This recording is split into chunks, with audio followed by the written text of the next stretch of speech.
nuestra vida, Señor, con tu Santo Espíritu. Inunda esta asamblea, Señor, con tu Santo Espíritu. Gloria al Padre, y al Hijo, y al Espíritu Santo, como era en el principio, ahora y siempre, por los siglos de los siglos. Amén. Gloria a Dios. El tema de esta tarde es desafíos de la renovación carismática en los tiempos actuales. Y siempre empezando con un cuentico, quiero contarles el cuentico del cerdito extremeño y la gallina gallega. Resulta que el cerdito y la gallina eran hermanos de renovación, tenían su grupo de oración, hicieron todos sus ahorros porque iban a ir de delegados a la Asamblea Nacional de ese año, a Madrid. Y entonces juntaron allí sus euros y se fueron juntos y los hospedaron en algunas casas de familia, otros en casas de conocidos, otros en casas de renovación, y justo al hermano cerdito y a la hermana gallina les tocó donde una señora ya bastante mayor que les dijo: arriba tengo un piso que es solo de ustedes, no les voy a poder atender, atiéndanse ustedes. No se preocupe, hermana, les dijo la hermana gallina, mientras tengamos donde dormir y bañarnos, está bien. Y entonces ese día se levantaron temprano porque empezaba la asamblea, pero les tocaba salir a desayunar por fuera. Entonces el hermano cerdito y la hermana gallina van a buscar, como dicen en Colombia, un desayunadero, un lugar donde desayunar. Y entonces llegan a un lugar, se sientan y preguntan: ¿qué tienen para desayunar? Y le dice el mesero: bueno, tenemos huevos revueltos con tocino. La gallina se puso muy contenta, pero el cerdito se sintió muy mal. Diciendo: hermana gallina, vamos para otro lado. Se pararon, buscaron otro lugar donde desayunar, entraron, se sentaron. ¿Qué tienen para desayunar? Y le dicen: tenemos huevos fritos con chuleta de cerdo. La gallina se alegró, pero el hermano cerdito: vámonos, hermana, para otro lado. Llegaron a otro lado. ¿Qué tienen para desayunar? Tenemos huevos tibios con chicharrones de cerdo. La gallina se puso muy contenta, pero el cerdito no. Al final se tomaron un juguito por allí, un café, y ya iban llegando hacia el auditorio, cuando de repente la hermana gallina, que estaba más crecida, había sido servidora, coordinadora de toda la Galicia, entonces decide exhortar al hermano cerdito extremeño. Y dice: mire, hermano, yo creo que es bueno que enfrentemos las cosas. Estoy convencido que tanto su especie como la mía estamos colaborando en la alimentación del ser humano, que es imagen y semejanza de Dios. Usted no debería ponerse triste por compartir con su especie y la mía, compartamos y hagamos que el ser humano, que es imagen y semejanza de Dios, pueda nutrirse y alimentarse. Y se voltea el hermano cerdito y le dice: mire, hermana gallina, para usted poner un huevo es colaborar. Para mí, dar tocino, chuleta o chicharrón es dar la vida. Moraleja: el Señor no te pide tu huevito, sino tu chicharrón. El Señor no quiere colaboradores con la renovación. El Señor quiere comprometidos con la renovación y con su iglesia. El Señor no quiere simplemente que colabores. Yo quiero contarte un gesto que a mí me llamó mucho la atención cuando leía la biografía de la Beata Teresa de Calcuta. La Beata Teresa recibía de muchas gentes nobles de Europa buenas donaciones anuales. Pero después de recibir durante un cierto tiempo esas donaciones, la Madre Teresa le mandaba una carta a esta duquesa, a esta condesa, y le decía: mire, señora condesa, le agradecemos mucho su generosa contribución anual para nuestra obra, pero para este año, en sus vacaciones estivales, queremos no que nos envíe los 5,000 o 10,000 euros que nos manda al año, sino la queremos a usted. Véngase usted de voluntaria durante un mes, o si quiere durante 15 días, véngase de voluntaria. Y entonces muchas de estas gentes importantes en su té de amigas, ay, que la Madre Teresa me invitó a Calcuta, que me voy de voluntaria y no sé qué más. Y entonces, cuando llegaban allá, por supuesto, no había hotel de 5 estrellas. Era en la misma casa de las hermanitas. No era un cuarto con baño propio. Era una celdita muy sencilla, con una camita y una colchoneta, apenas de esas de espuma, y ya. Nada de aire acondicionado, apenas a ella, porque era mecenas de la comunidad, un ventilador que no era muy silencioso, que digamos. Y el baño era común con el resto de las hermanas. Pero estaban muchas de esta gente colaboradora, iba con mucha alegría a su tiempo de misión. Y después de un desayuno frugal y de la misa, llegaban allí al ancianato, al hospital, le decía, bueno, usted atienda y limpie a ese señor de 78 años que es inválido. Y limpiarlo era cambiarle los pañales y hacerle todo el aseo y todas las demás. Ahí no importaba si era condesa, si era duquesa o si era gallina gallega. Allí lo que realmente importaba era el servicio que prestaba. Cuenta este historiador de la Madre Teresa que muchas de estas señoras al segundo o tercer día inventaban una emergencia en su país de origen.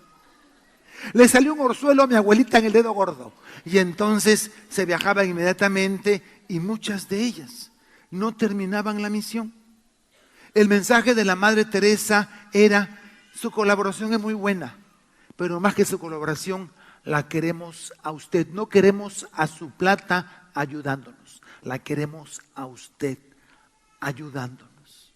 Muchas de ellas cuando regresaban duplicaban la ofrenda, aunque estoy convencido que esa no era la estrategia de la Madre Teresa, pero lo importante es que diferenciemos entre lo que es colaborar con la iglesia, colaborar con la renovación y lo que es comprometernos con ellas. El Señor no quiere más huevitos en la renovación, el Señor quiere chicharrón, tocino y chuleta.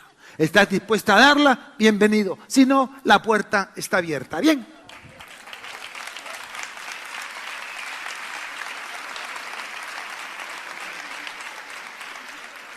Ya habíamos visto hacia dónde va la renovación en sus 48 años, hacia los 50 años ahora, cuáles son los desafíos actuales que tiene la renovación carismática. No nos cabe la menor duda que hoy nuestra iglesia, a la que pertenece y está comprometida en nuestra renovación, está recibiendo ataques frontales, descarados y cínicos de todos los frentes posibles. Cuando uno escucha a Pablo en 2 Timoteo 3, del 1 al 7, parecería que estuviera escribiendo para nosotros, católicos españoles del siglo XXI. 2 Timoteo 3, del 1 al 7. Ten presente, escribe Pablo a Timoteo, que en los últimos días sobrevendrán momentos difíciles. Uy, adivinó. Los hombres serán egoístas, avaros, fanfarrones, soberbios, difamadores, rebeldes a los padres, ingratos, irreligiosos, desnaturalizados, implacables, calumniadores, disolutos, despiadados, enemigos del bien, traidores, temerarios, infatuados, más amante de los placeres que de Dios, que teniendo la apariencia de piedad, reniegan de su eficacia. Guárdate también de ellos. A estos pertenecen esos que se introducen en las casas y conquistan a mujerzuelas cargadas de pecados y agitadas por toda clase de pasiones, que siempre están aprendiendo y no son capaces de llegar al pleno conocimiento de la verdad. Uno no es capaz de diferenciar si se refiere al siglo I de nuestra era cristiana o a nuestra realidad en el día de hoy, porque cada una de estas situaciones descriptivas que nos presenta San Pablo la vivimos en el día de hoy. Hoy nos encontramos con gente egoísta, soberbia, difamadora, rebeldes, irreligiosos, desnaturalizados, implacables. Parecerían ser que las cosas no han cambiado.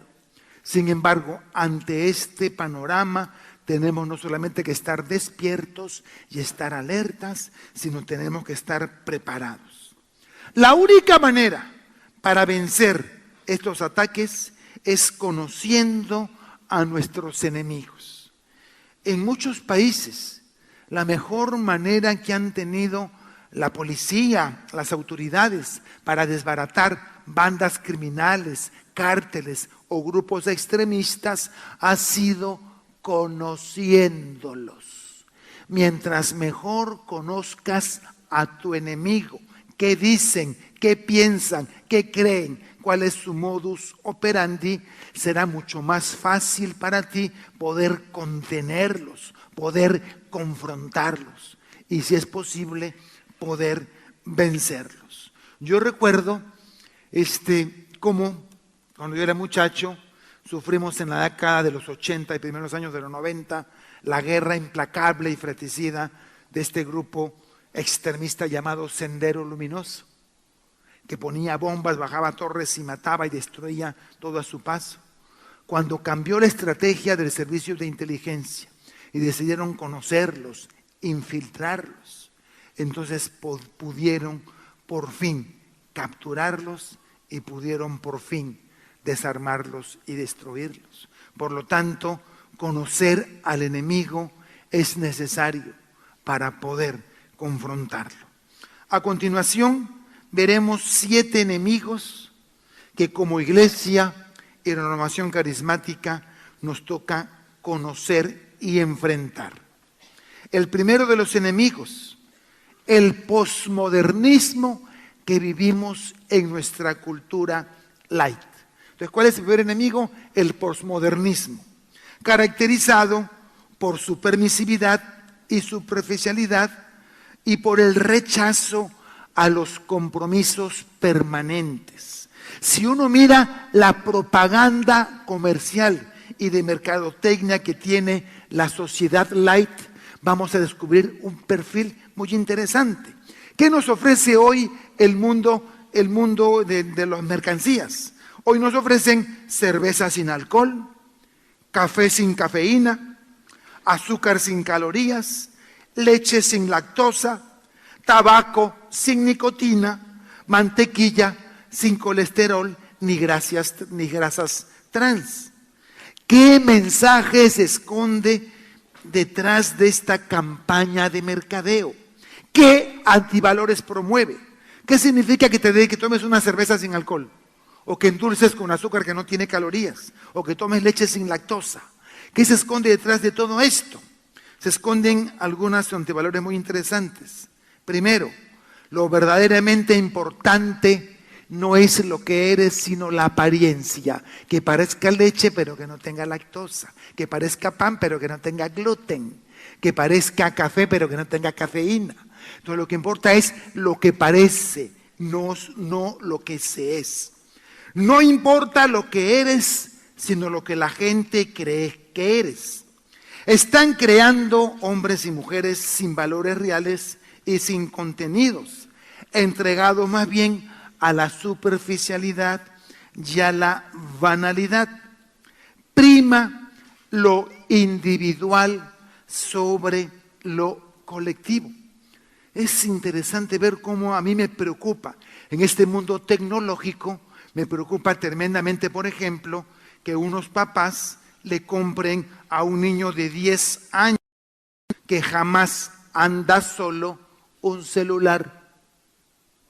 Si un niño de 10 años no anda solo, sino anda siempre con alguien, ¿para qué le compras un celular? Muchas veces no es porque el niño lo esté necesitando, sino porque en el colegio que está, en el círculo en donde se mueve el peladito, el chaval, el niño, entonces los papás compiten para ver quién le da el mejor celular a su hijo. ¿Qué mensaje le estás dando a tus hijos?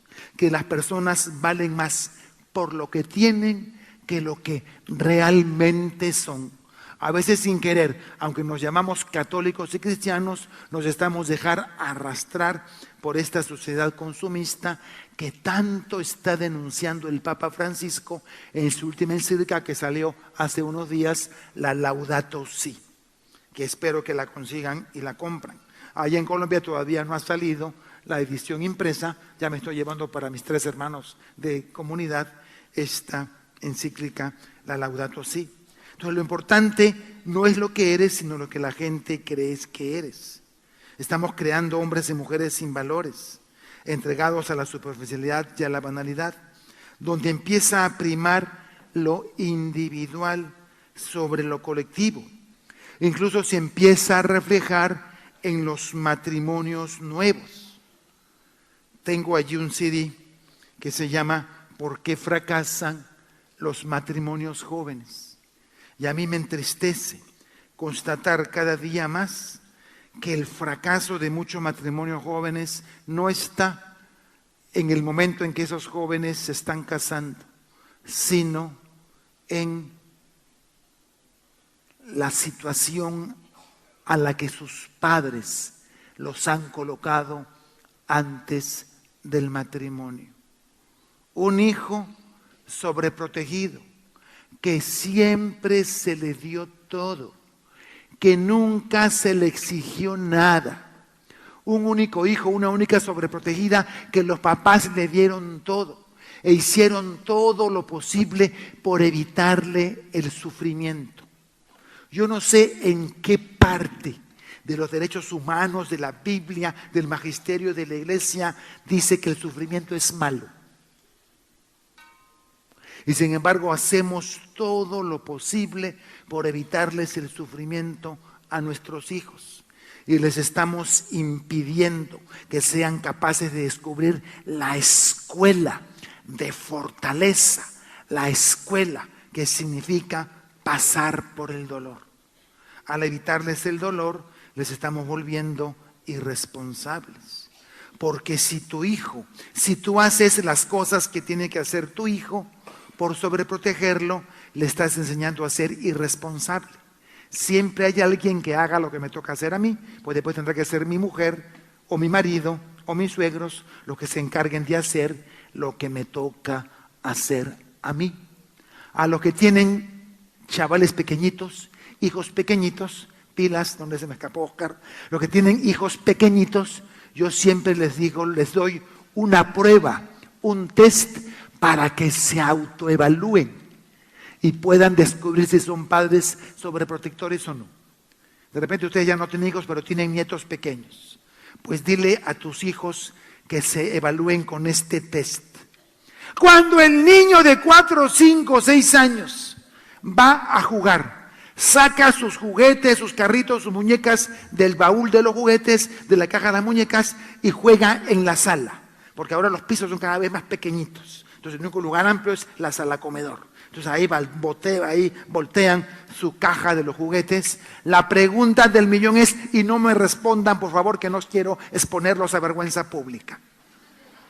La pregunta del millón es, cuando tu niño, tu hijo, tu nieto saca su caja de juguetes a jugar, cuando termine el juego, la pregunta es, ¿quién recoge los juguetes, los pone en su caja y los lleva a su rincón? Si es el niño el que lo hace, no te he dicho absolutamente nada y estás empezando a formar ya a sus cortos 3 o 4 años a una persona responsable de sus actos. Pero si es la vieja o la abuela la que le está haciendo las cosas, ya estás empezando a formar un irresponsable y lo posiblemente un fracasado en su matrimonio.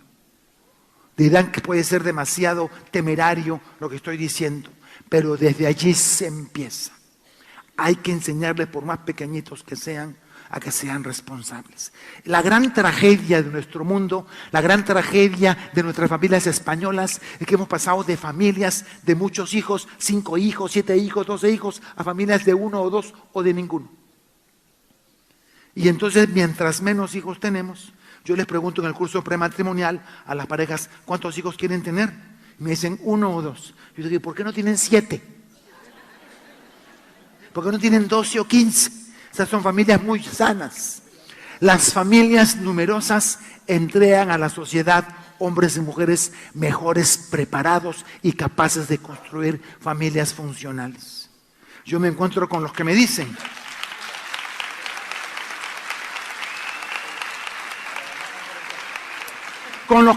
no, padre, solamente 1 o 2 porque queremos darle calidad de vida y calidad de educación. ¡Mentirosos! Porque está borrando con el codo lo que escribe por la mano. Porque lo que haces es darle de todo, y al darle de todo lo vuelves sobreprotegido e irresponsable. Cuando hay muchos hijos, hay competencia. Y la competencia te prepara para un mundo y un mercado cada vez más competitivo. Cuando tienes un solo hijo, 2 hijos, ¿qué pasa con la torta? Se pudre. ¿Qué pasa con las cosas? Se dañan. Pero cuando hay 3 o 4, ahí o te pones pilas, o te pones mosca, o simplemente se llevan tu porción. En mi casa éramos 5 hermanos. Cuando venía mi mamá con la hora de lonche, con los 12 o 14 panes, 2 por cabeza, venía con el pan. Yo decía: permiso, permiso. Agarraba mis panes, mátense ustedes. Y me iba con mis 2 panes. Porque si no me ponía mosca, me quedaba sin pan. Entonces, aunque no crean, el número de hijos y la competencia es sana y crea personas mejor preparadas para un mundo altamente competitivo. Entonces, en los matrimonios nos estamos encontrando donde las personas se casan. Me caso contigo no por lo que tú eres, sino por lo que me aportas a mí. Me encuentro con matrimonios que se casan no porque yo soy la persona que te voy a amar hasta el extremo, sino porque tú eres la persona que va a cubrir ciertas necesidades de mi vida. Yo a veces llegan al curso prematrimonial y le digo: a ver, mamerto, ¿por qué te quieres casar con Tripacia? Padre, porque mamerto es el hombre que me va a hacer a mí feliz. Padre, porque Tripacia es la mujer que me va a hacer feliz a mí. Me los rajo a los 2 y le pongo un 0. Porque tú no te casas con ella para que ella te haga feliz a ti. Tú no te casas con él para que él te haga feliz a ti. Tú te casas con ella porque tú quieres hacerla a ella feliz. Te casas con él porque tú quieres hacerlo a él feliz. Es imposible en esta sociedad light, en esta cultura light, encontrar esa capacidad de donación, de oblatividad y de sacrificio. Me entristece ver en los matrimonios modernos como en la primera crisis matrimonial ya se están divorciando. ¡Hey! El divorcio debe ser la última alternativa. Cuando se gastaron todas las probabilidades, cuando se recurrió a todos los elementos posibles para tratar de salvar ese matrimonio. Y si a pesar de eso el matrimonio, como decía el Papa Francisco hace poco, está herido y dañado, y la convivencia hará que otros sufran, hay matrimonios en los que toca decir: es mejor que se separen. Pero eso debe ser la última alternativa. He llegado a Barranquilla de párroco, una parroquia de estatus alto, y me estoy escandalizado de la gran cantidad de jóvenes divorciados que me encuentro. La gran mayoría hijos únicos de 1 o de 2 hijos. Y porque están divorciados, ¿qué pasó? ¿Cuántos años tienes? 31. Y soltera, casada, no, padre, divorciada. ¿Qué pasó? No, a los 2 años me divorcié. ¿Por qué? Porque me sacó la vuelta. Me sacó la vuelta y me puso los cuernos. Entonces, eso sí entienden, ¿no? Bien. Entonces, por eso me divorcié. Para el divorcio civil, no conozco las leyes españolas, pero creo que para el divorcio civil la infidelidad es causal de divorcio. Pero para el matrimonio católico, el divorcio se cura con perdón y con arrepentimiento y con misericordia y con una nueva oportunidad. Hay que gastar todos los recursos a tener que llegar. Pero un hijo, una hija sobreprotegida, lo primero que hace es irse a la paz. Yo estaba indignado, un matrimonio que me tocó presidir. Era un matrimonio de estrato alto. Allí estaba la vieja, digo, la mamá del novio, con el novio, ahí adelante. Se tocó la marcha nupcial, y ahí iba entrando la boba, digo, la novia, y le iban cantando la marcha nupcial. Ya se casó, ya se fregó, la la la la la la la la la. Porque la que se casa es ella, a ti te tocaron la marcha nupcial, no a mí. Bueno, y entonces, mientras iba entrando la novia, la señora, la mamá del novio, le dijo: hijito, ya sabes que en la casa queda tu dormitorio para cuando estés cansado y quieras venir a descansar. Con todo respeto, ¿cansado de quién? De la pobre pendeja con la que se está casando. Es triste que en el mismo día del matrimonio la madre del novio le esté torpedeando el matrimonio a su propio hijo. En la casa te queda la pieza para cuando quieras venir a descansar. Si amas a tu hijo: mamá, me voy a casar, qué bueno. ¿Y a dónde te vas a ir a vivir? ¿Qué? ¿La casa no es grande? No, señor. Te vas y tu cuarto desaparece. Pasa para tu hermano, o lo vuelvo costurero, o lo vuelvo taller de gimnasio, cualquier cosa, pero tu cuarto desaparece. El que ama a su hijo tiene que decirle: te vas, chau pescado, ahueca el ala y a formar tu propio nido.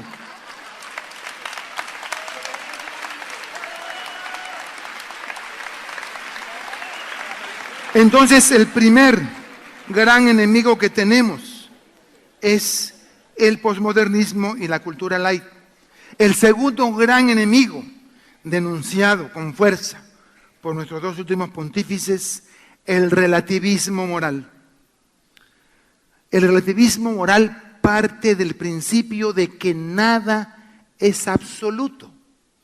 Todo depende de tu punto de vista.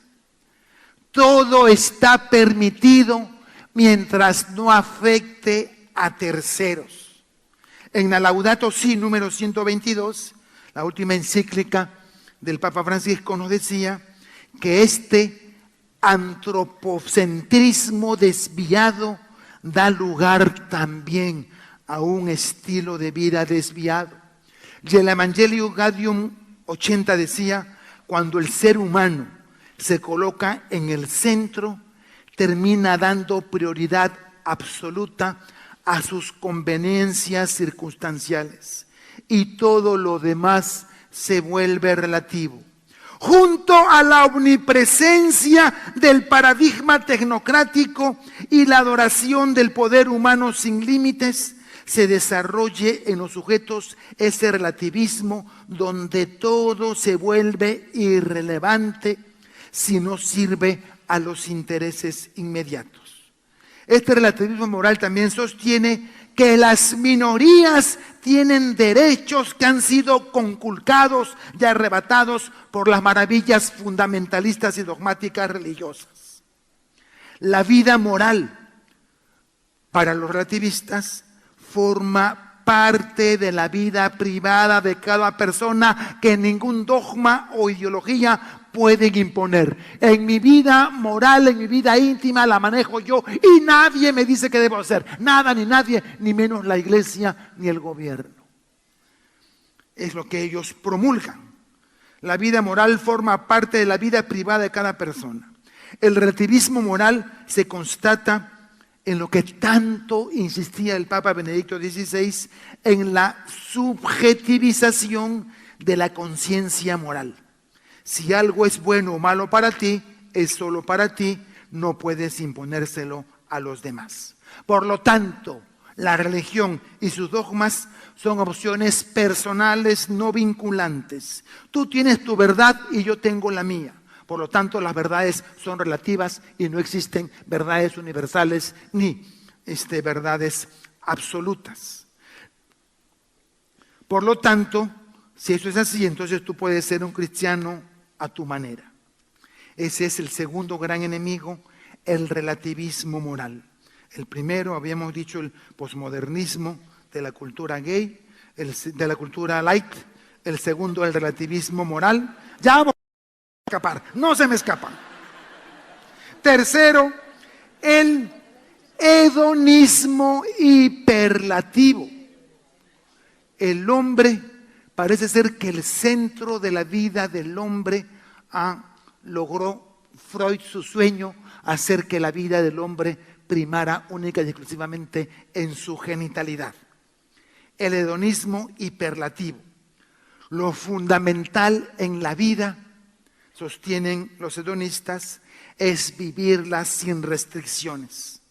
Sobre este aspecto, ya el Papa Francisco ya había denunciado a los matrimonios, como se dice en inglés, childless, los matrimonios sin hijos, childless, menos hijos, sin hijos. Donde un matrimonio, hombre y mujer, se conocen, viven en esta sociedad de consumo, disfrutando y viviendo placenteramente de todo lo que este mundo puede darles, sin el compromiso de tener hijos, que criar hijos, que sacar adelante. Un matrimonio que busca el sacramento de la iglesia, que deliberadamente han decidido no tener hijos, ese matrimonio es canónicamente inválido, porque no se abrieron, no tuvieron apertura a la vida, que es uno de los requisitos para el sacramento matrimonial. Eso es muy claro. Yo recuerdo cuando estudiaba en Roma, en el bus camino de la universidad, escuchaba a una pareja de mujeres y una le decía a la otra: hemos decidido con Pablo tener un niño. Y la otra le decía: no seas boba, no seas onza, ¿cómo se te ocurre? Esos gastan mucha plata, dan mucha grima, dan mucha pelea, después se vuelven rebeldes, después fuman marihuana, te roban tus cosas y terminan tirándote en un asilo. Mejor consíguete un par de perritos y colorín colorado. Y ahora la familia que presentan es papá, mamá, Fido y Doggy. Esa es la familia moderna que quieren presentarnos los del hedonismo hiperlativo. El goce individual exacerbado, la búsqueda del placer por el placer. Y esta búsqueda del placer por el placer hace que dos jóvenes se encuentren, dos jóvenes se disfruten el uno del otro, pero donde no hay el menor atisbo de donación, de oblatividad y de entrega. Hay un cantante guatemalteco con el que discrepo de la gran mayoría de sus canciones, pero hay que reconocerle algunas de las verdades que dice. Una de ellas, en una de sus canciones, es: tuve sexo 1000 veces, pero jamás hice el amor. ¿Sí? El placer por el placer. El cerrarse a la dimensión procreativa en la intimidad de la pareja es buscar el placer por el placer. En colombiano se diría: uso condón para pichar contigo, pero no quiero tener amor contigo. O sea, lo que quiero es sexo. Lo que quiero es sexo a la lata, pero no quiero abrirme a la vida. Entonces lo que quiero es tener sexo, no quiero hijos. Entonces está buscando una satisfacción egoísta y está castrando a su acto unitivo de la capacidad de la procreación, que es donde la donación y la objetividad, la unicidad y la exclusividad se dan en su máxima exponencia. La individualización de la sexualidad privándola de su unicidad. La filosofía que nos propondría una película de Walt Disney. Y yo he visto a muchos hogares que el cuarto del niño se lo pintan con el Rey León, todas las pinturas, todo es con el Rey León y el Rey León. Y la película del Rey León es una película nociva. Y les digo por qué. El Rey León, ¿se acuerdan? En la pradera nace Simba. Y entonces su papá, que era el gran rey, lo presentan, pero de repente hay una conspiración del otro rey, del otro león frustrado, que se junta con las hienas. Si usted mira la película en inglés, no la doblada al español, sino en inglés, va a descubrir que todas las hienas, esos animales feos, maltrechos, tienen acento mexicano. Pues, ¿qué ondas, güey? Las hienas, que son las que invaden la pradera, las que depredan la pradera, son los sudacas que se van para Estados Unidos. Y entonces la consecuencia de la película El Rey León fue la ley 143 en California, que privó a los hijos de inmigrantes de la educación si no tenían papeles y de la salud pública. Fue un reflejo de esta película El Rey León. Resulta que el pequeño Simba termina huyendo. Le convenía al rey, este usurpador, que huyera el heredero, porque así él se convertía en el heredero y él empieza a reinar con las hienas. Y entonces Simba huye, deja la pradera y termina en la selva tropical. Y en la selva tropical se encuentra con sus dos amigotes, un jabalí llamado Pumba y un suricato llamado Timón. Y mientras Simba, preocupado por lo que había pasado en su país, el daño que había, la usurpación, y entonces estaba muy preocupado y se le acercan Pumba y Timón y le dicen: hermano, ¿qué te preocupas? Tú simplemente disfruta del Hakuna Matata. ¿Qué es la filosofía del Hakuna Matata? Hay problemas en tu casa, Hakuna Matata. Hay que conseguir plata para pagar, Hakuna Matata. Que no hay esto, Hakuna Matata. Hakuna Matata, tú diviértete y pásala rico. ¿Cuál sería la traducción castiza más propicia de la filosofía del Hakuna Matata? Pues la filosofía del me importa un culismo. Me importa un rábano. Me importa nada. Vive, disfruta la vida y no te preocupes por lo que es tu responsabilidad, que esos se encarguen otros de ti. Esa filosofía del Hakuna Matata es la que se esconde detrás del hedonismo hiperlativo. Vive tu vida hasta el máximo, no importa que mueras a la avanzada edad de 33 años. Bien. ¿Cuál es el primer enemigo? El posmodernismo de la cultura light. El segundo, el relativismo moral. El tercero, el hedonismo hiperlativo. Cuarto, el consumismo galopante que denuncia de una manera magistral el Papa Francisco en la Laudato Si. Este consumismo galopante nos lleva a acumular más y más cosas. Qué triste que nuestra cultura occidental y cristiana se haya convertido también en la cultura de la acumulación. Acumulamos. Vas por el campo, te encuentras con un árbol lleno de naranjas y si tienes un costal te llenas todas las naranjas, aunque se te pudran en la casa, aunque no te las puedas comer todas.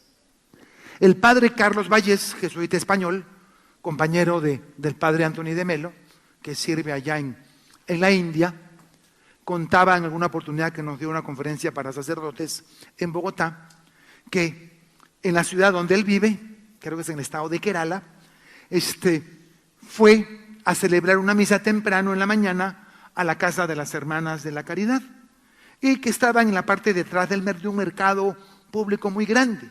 Entonces el padre cruzaba el mercado, celebraba la misa, y cuando iba cruzando el mercado se encontró con una católica, una señora que vendía puestos allí, en su puestico, allí en la banqueta, en el andén, en la acera.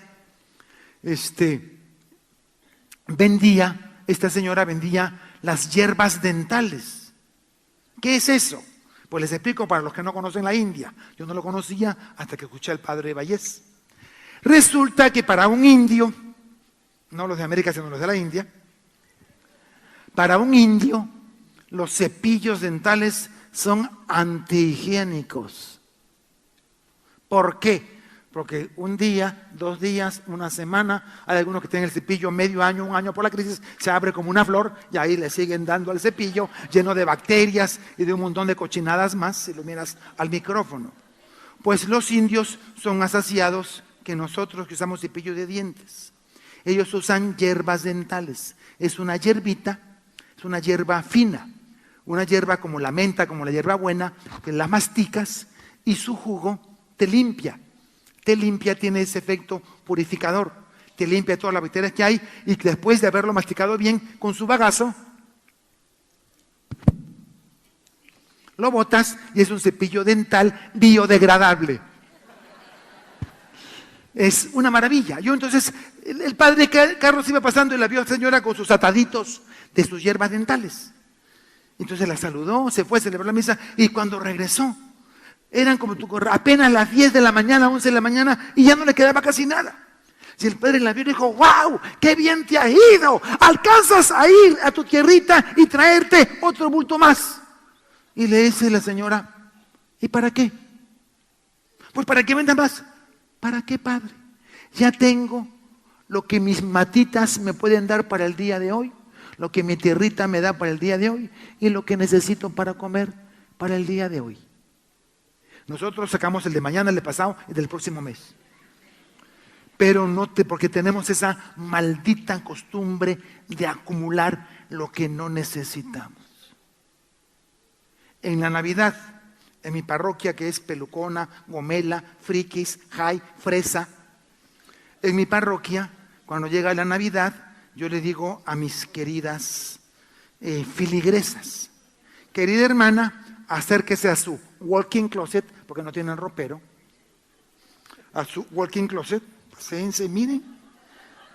Y si tienes en tu walk-in closet un vestido que no te pones hace más de 2 años, eres una ladrona. Si hace 2 años no te pones ese vestido, ¿para qué lo sigues guardando? Ay, padre, es un Pierre Cardin que me costó no sé cuántos cientos de euros, padre, pero lo que pasa es que yo subí de peso. Entonces, cuando baje 32 libras, me lo vuelvo a poner de nuevo. Con todo respeto, la única manera para que baje 32 libras es que te dé un cáncer de los berracos, para que te lo puedas poner. Así que mejor deshácete del vestido y quédate sana y deja de acumular lo que no necesitas. Abre tu ropero y fíjate qué ropa tienes allí que tiene más de 2 años colgada. ¿Cómo te puedes llamar cristiana, católica, servidora renovada, acumulando lo que no necesitas cuando hay gente que se muere de frío y tiene necesidad? Perdónenme.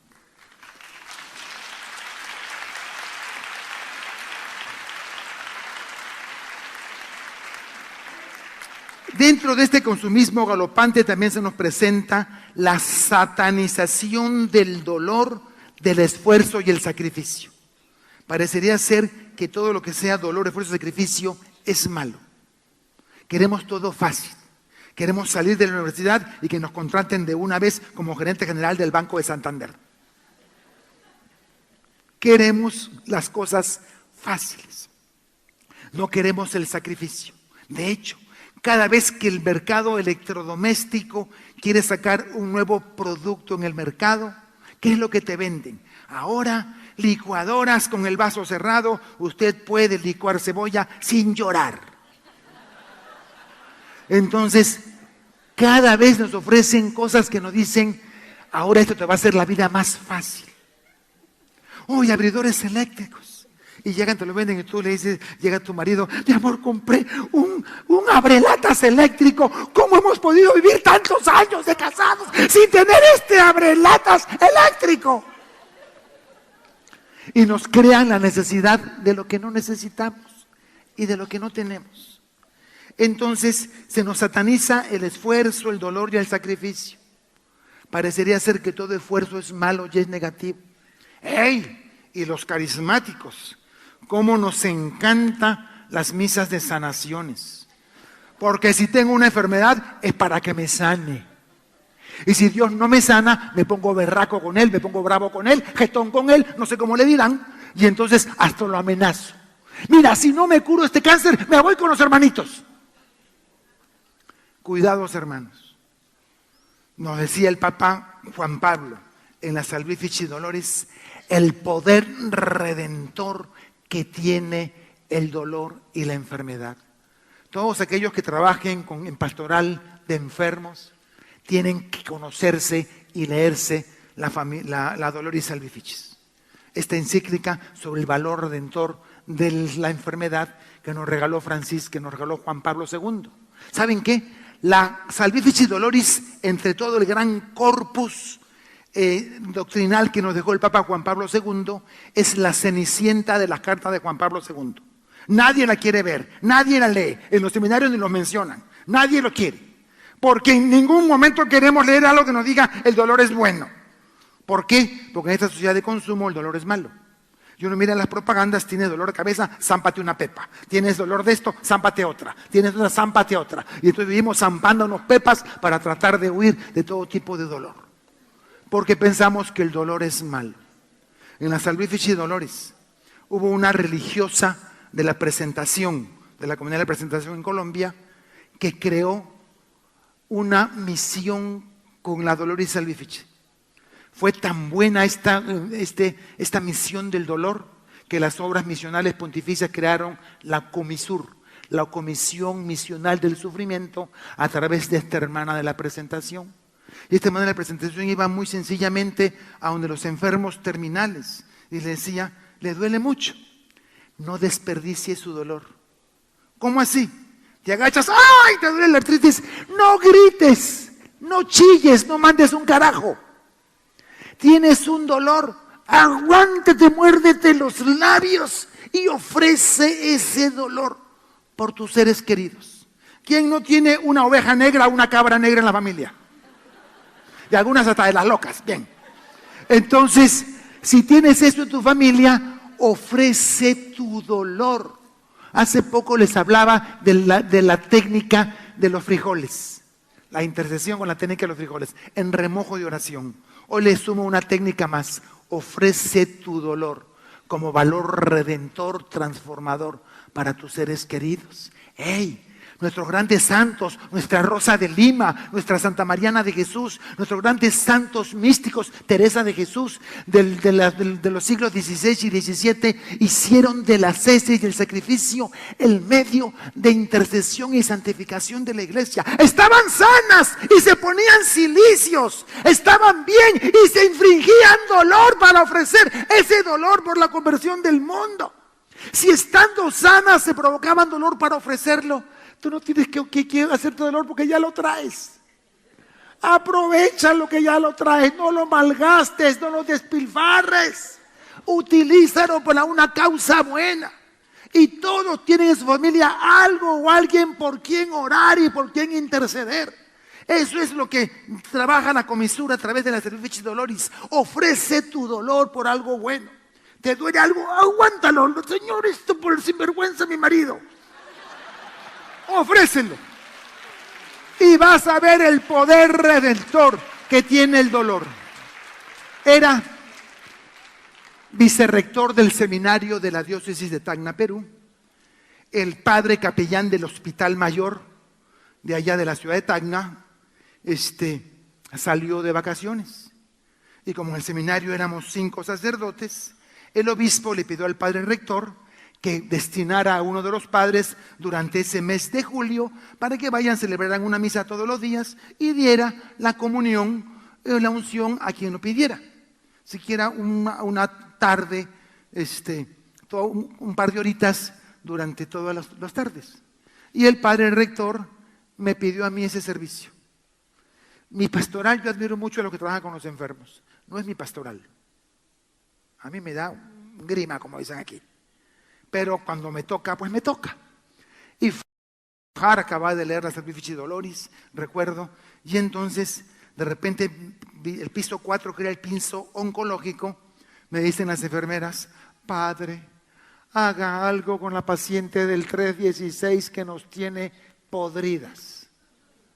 Está con un cáncer terminal, grita, chilla, le estamos dando hidromorfona, que es más fuerte que la morfina, y sigue gritando y chillando.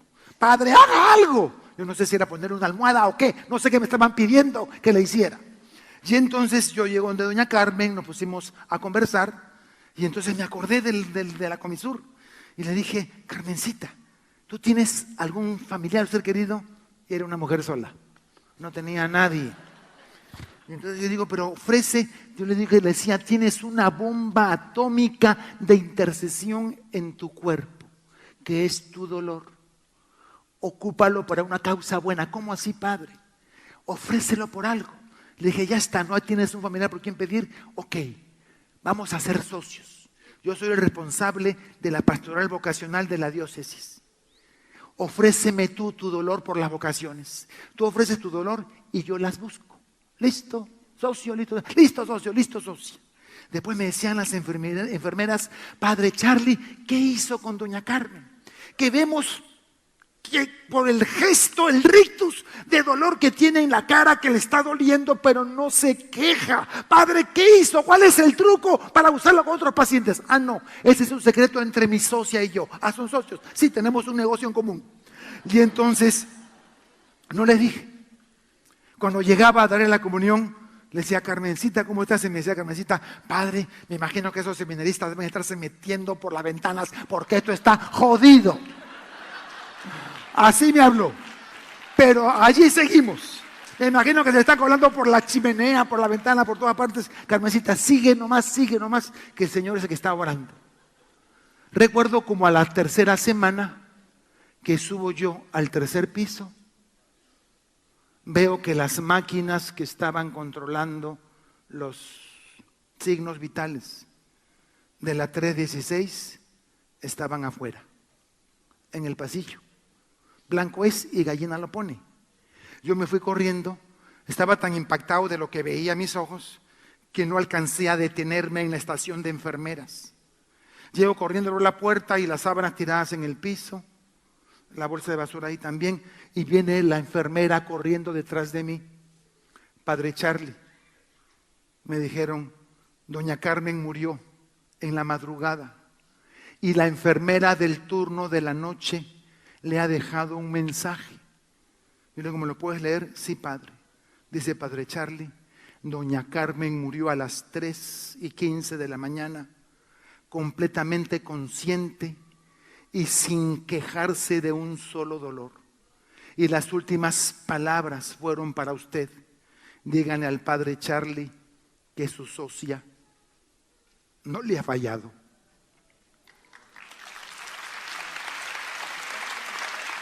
Todos los años entraban al seminario de Tacna, al propedéutico, entre 5 y 7 muchachos.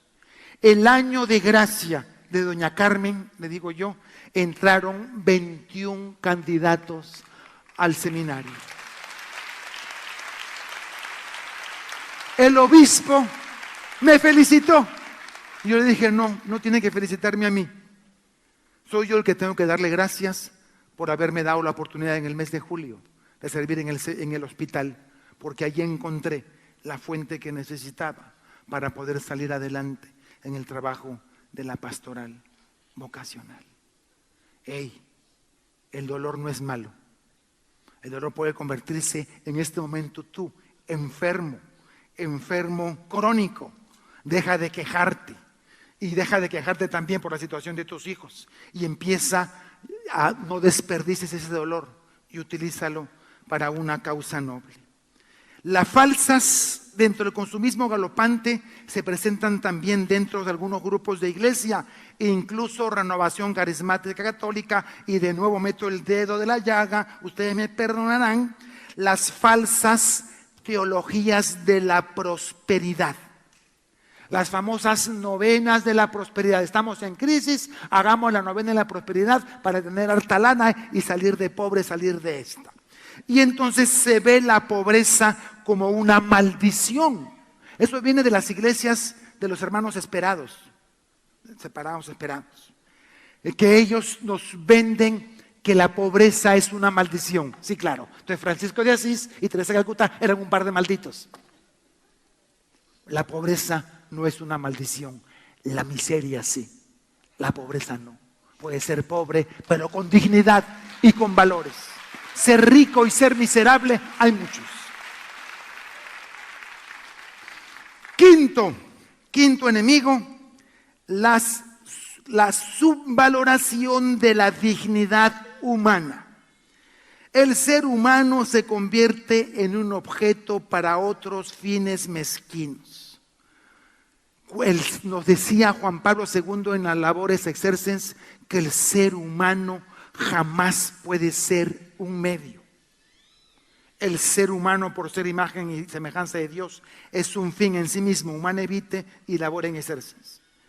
Por lo tanto, nunca el ser humano podrá ser medio para otros fines, porque él en sí mismo es un fin. Me entristece ver la forma como usamos a las personas como medios.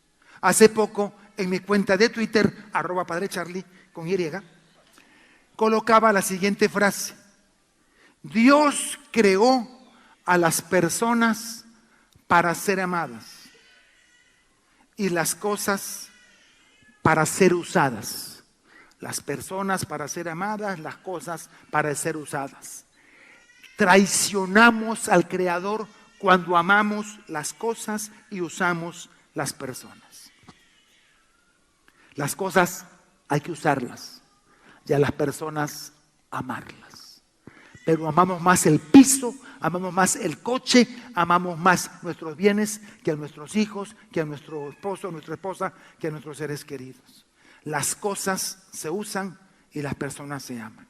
Qué triste que nos hayamos dejado seducir por esta falsa ideología y estemos amando las cosas y estemos subvalorando a los seres humanos.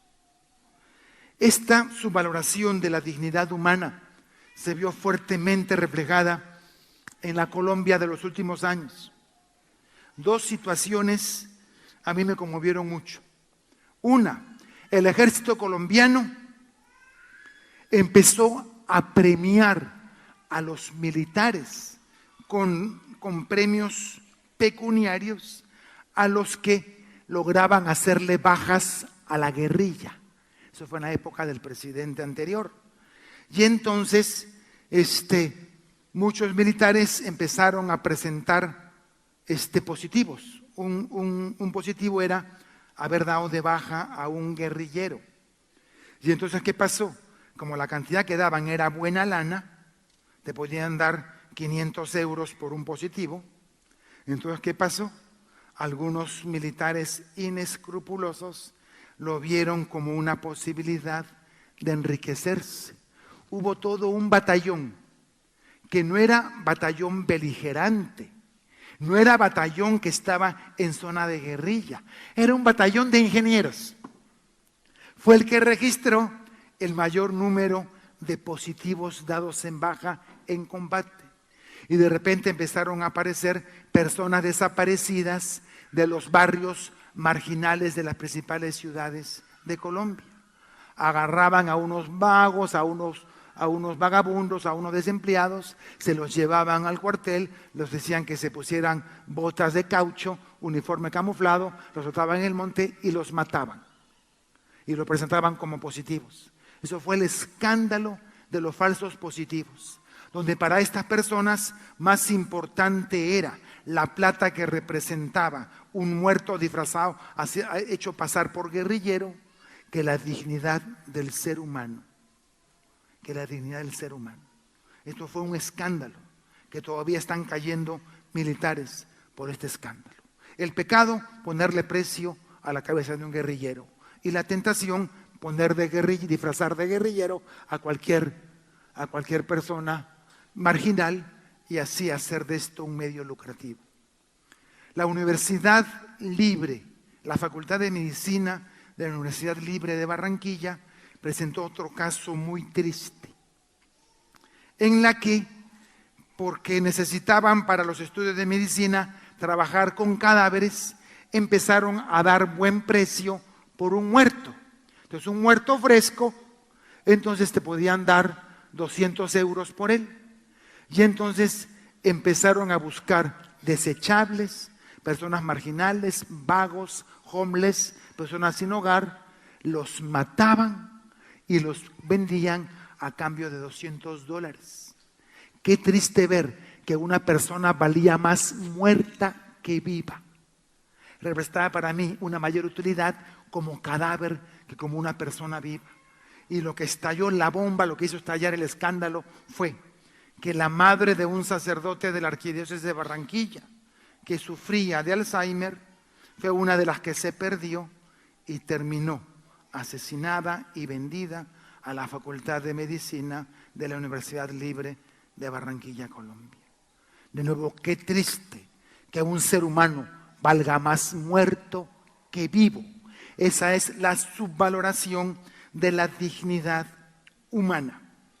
La dignidad de la persona humana desde la humana vitae hasta hoy es que el ser humano es imagen y semejanza de Dios y nunca puede convertirse en medio para alcanzar otro fin distinto a él mismo. Sexto, las religiones y filosofías a la carta que están invadiendo nuestra sociedad, ofrecida por innumerables sectas, pseudofilosofías que nos están llevando a un sincretismo aún peor, nos están llevando a un neopaganismo.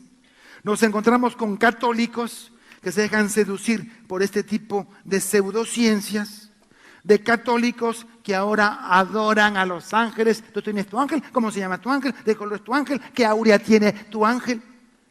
Y estamos volviendo de nuevo a lo que Pablo denunció en la iglesia de Colosas.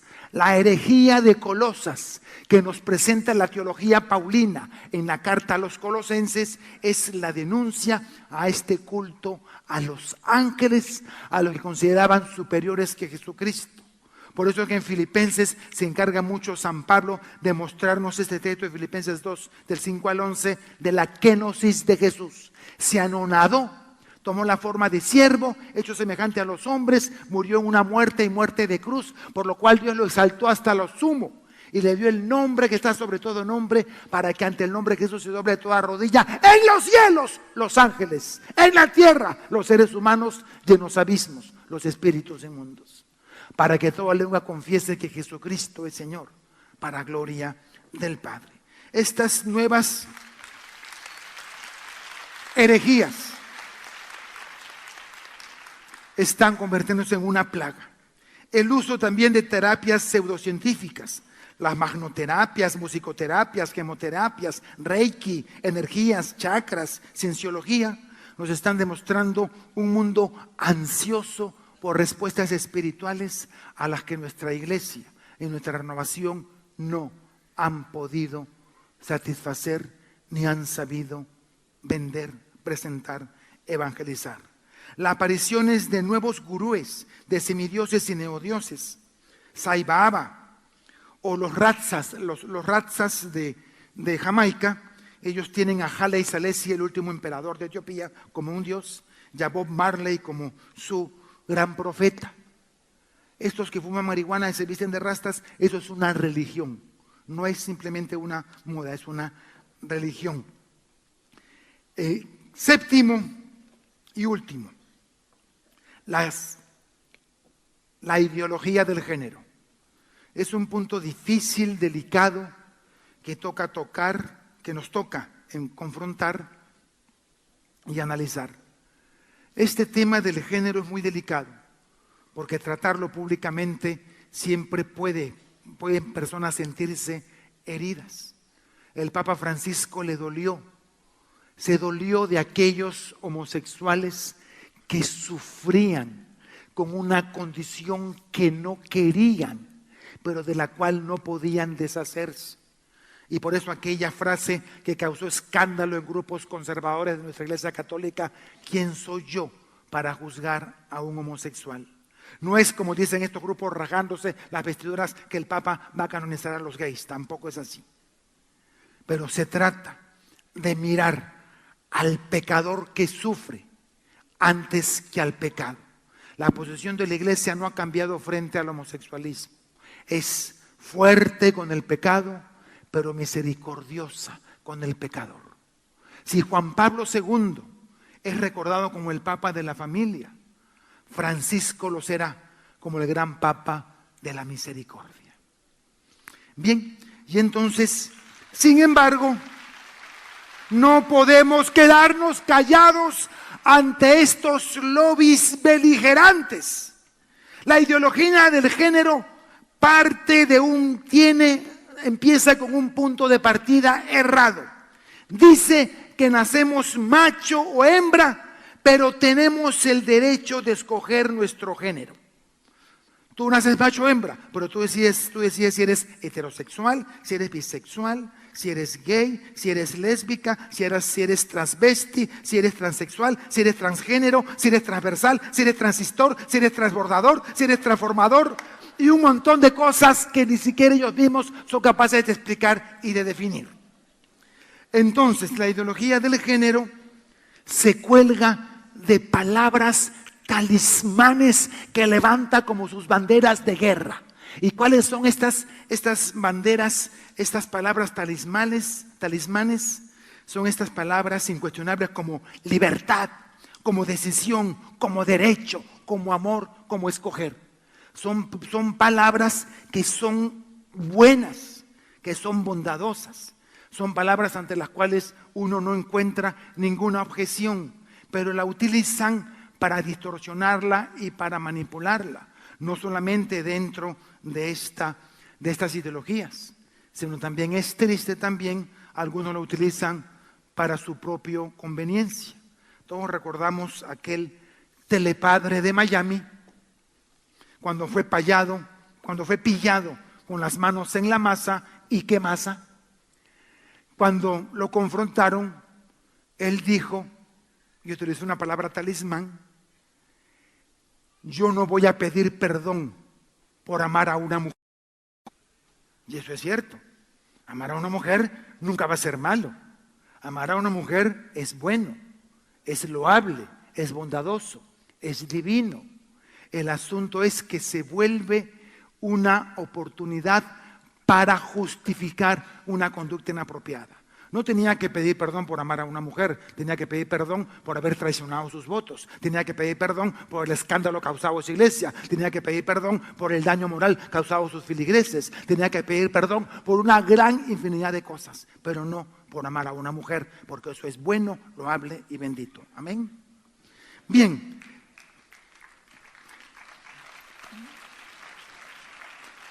Entonces, y surgen así sociedades con el nombre de católicas con derecho a elegir, que de nuevo cuelgan la palabra católica y cuelgan la palabra derecho.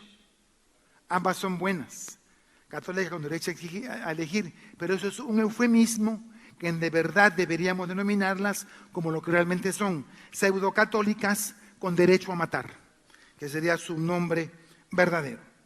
La ideología de género quiere determinar tu vida absolutizando una sola de tus cientos de preferencias naturales humanas.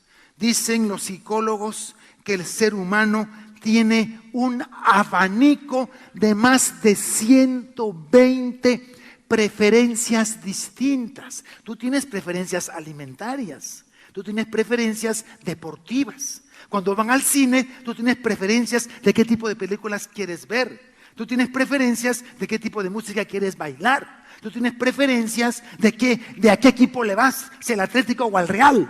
Entonces, uno tiene preferencias. Tenemos un gran abanico de preferencias.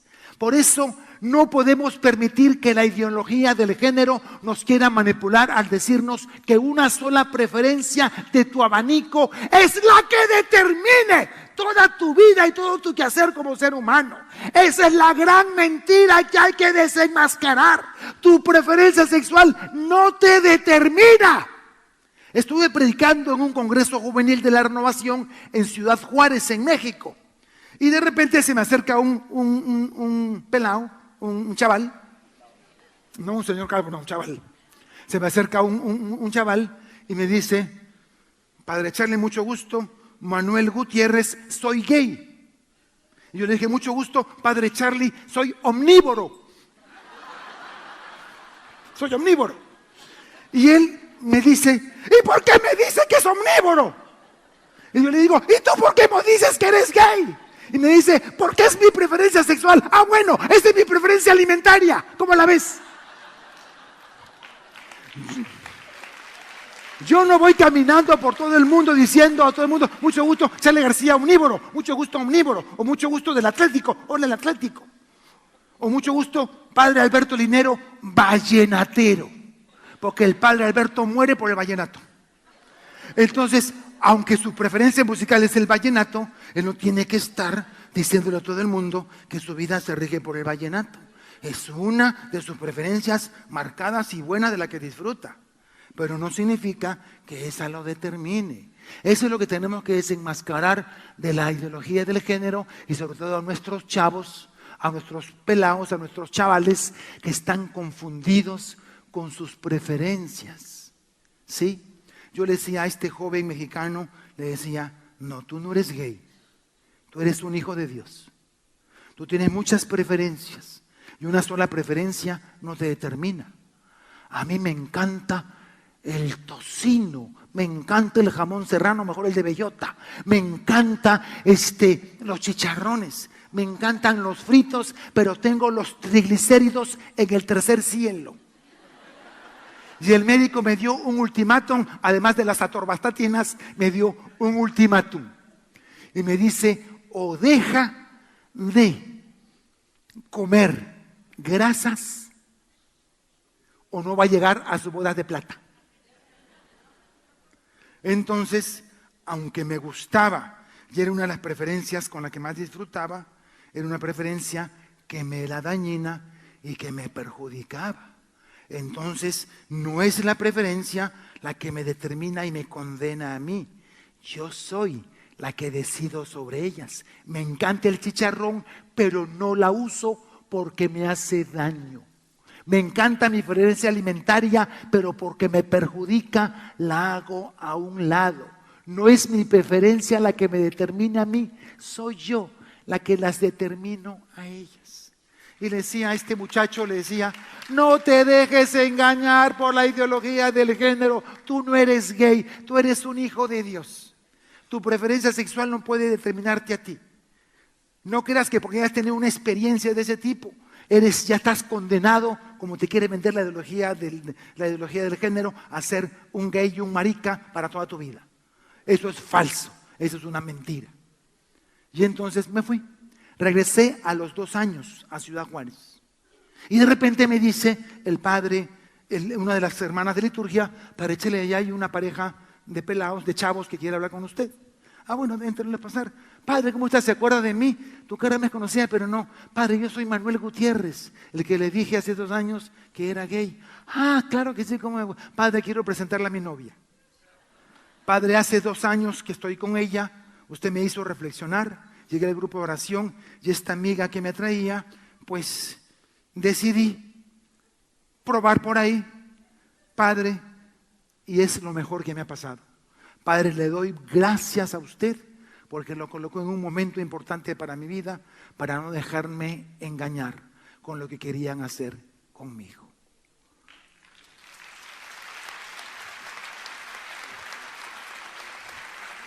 Ya termino. Tú, católico, no importa cuáles sean tus preferencias, tú, y fundamentalmente tú, determinas tus preferencias y no al revés. Si algo eres tú, eres un hijo de Dios. El resto no importa. Nuestro gran desafío, para terminar, necesitamos preservar el espíritu de novedad y gracia de la renovación carismática, ser una corriente de gracia para toda la iglesia. Estamos llamados a hacer levadura profética, una presencia carismática en la iglesia. Necesitamos un cambio de paradigmas en nuestra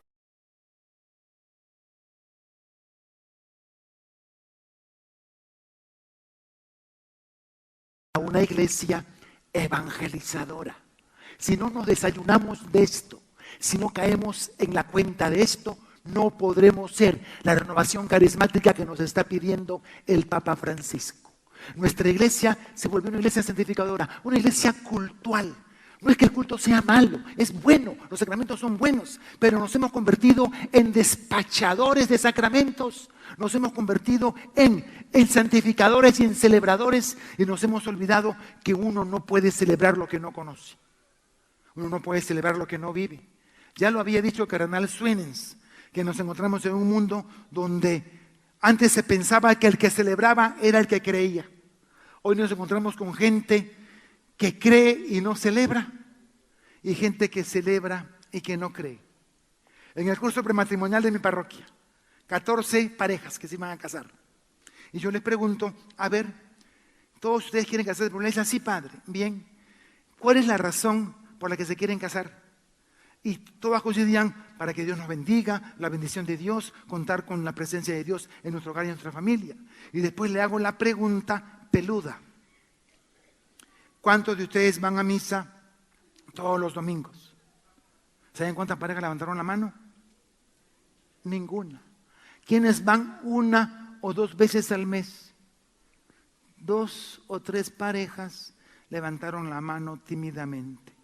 ¿Cómo es posible que quieran que Dios esté en sus familias si ni siquiera van a misa? Perdónenme si esto lo vuelve a escandalizar. Le estamos dando las perlas a los cerdos. Y no lo digo yo, lo dice Jesús en el Evangelio.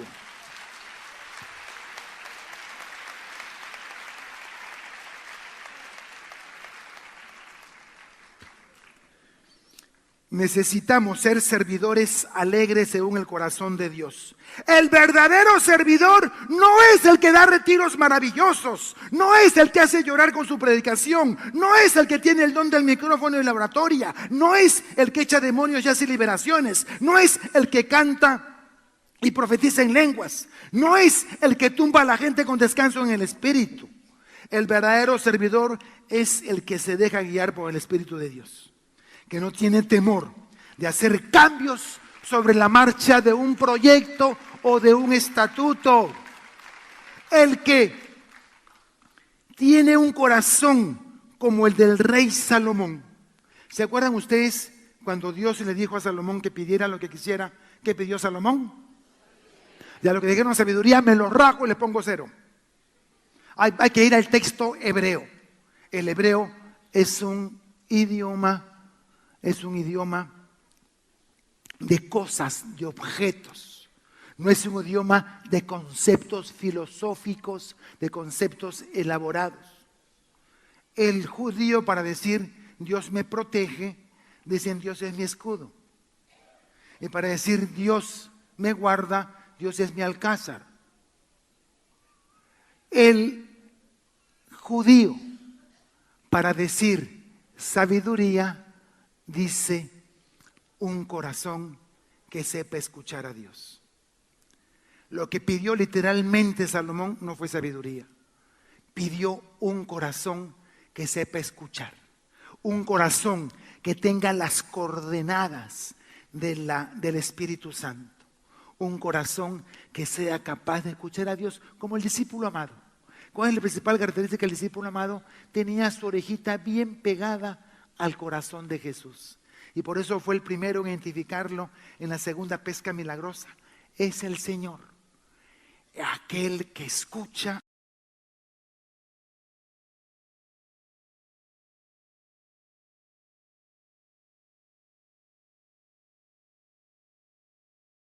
Denunciar. Y la tercera que nos falta, los profetas del siglo XXI. Decimos que el profeta es el que anuncia y denuncia, y nos hemos olvidado del tercer elemento del profeta. Anuncia, denuncia y renuncia.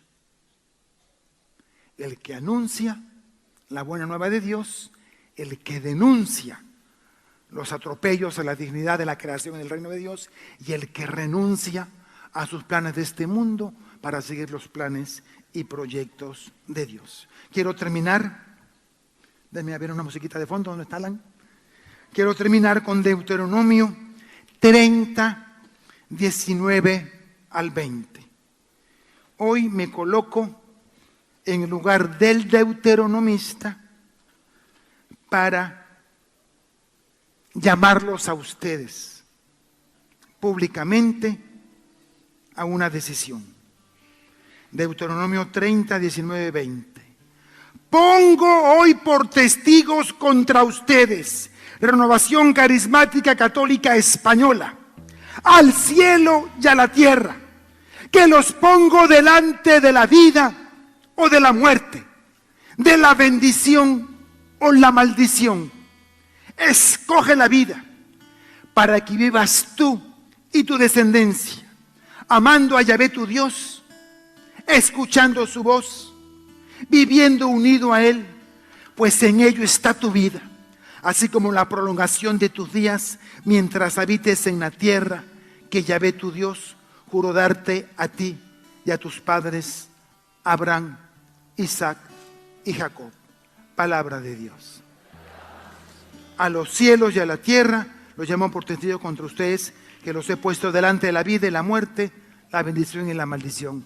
Escoge pues la vida para que llevas tú y tu descendencia. Padre de amor, quiero alabarte, quiero bendecirte y glorificarte porque me has dado la oportunidad de poder ser de nuevo un instrumento inútil en tus manos. Padre de misericordia, ayúdanos a descubrir que no estamos aquí por elección o por gusto. Ayúdanos a comprender que no es suficiente que me guste la renovación y que colabore con ello. No quiero volver a seguir siendo en mi vida una gallina que colabora con tu iglesia.